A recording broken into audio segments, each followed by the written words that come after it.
ಮಂಗಳೂರು ಮಹಾನಗರ ಪಾಲಿಕೆಯ ಪಂಚಿಮೊಗರು ವಾರ್ಡ್ ವ್ಯಾಪ್ತಿಯಲ್ಲಿ ಗುಡ್ಡ ಕುಸಿತ ಸಂಭವಿಸುವ ಸಾಧ್ಯತೆ ಇರುವ ಪ್ರದೇಶದ 4 ಕುಟುಂಬಗಳ ಜನರನ್ನು ಆಶ್ರಯ ಕೇಂದ್ರಕ್ಕೆ ಸ್ಥಳಾಂತರಿಸಲಾಗಿದೆ.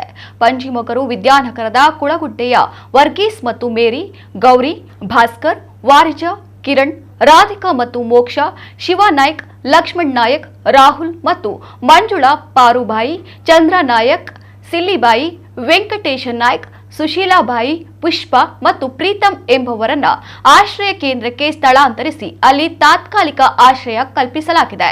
ಸಂಬಂಧಪಟ್ಟ ಇಲಾಖೆಯ ಅಧಿಕಾರಿಗಳು ಸ್ಥಳಕ್ಕೆ ಭೇಟಿ ನೀಡಿ ಪರಿಶೀಲನೆ ನಡೆಸಿದ ಬಳಿಕ ಈ 4 ಕುಟುಂಬಗಳ ನಿವಾಸಿಗಳಿಗೆ ಉಳಿದುಕೊಳ್ಳಲು ಆಶ್ರಯ ಕೇಂದ್ರವನ್ನು ತೆರೆದು ಆ ಬಳಿಕ ಕುಟುಂಬಗಳ ಸದಸ್ಯರನ್ನು ಅವರ ಮನೆಯಿಂದ ಆಶ್ರಯ ಕೇಂದ್ರಕ್ಕೆ ಸ್ಥಳಾಂತರ ಮಾಡಲಾಗಿದೆ ಎಂದು ಪ್ರಕಟಣೆ ತಿಳಿಸಿದೆ.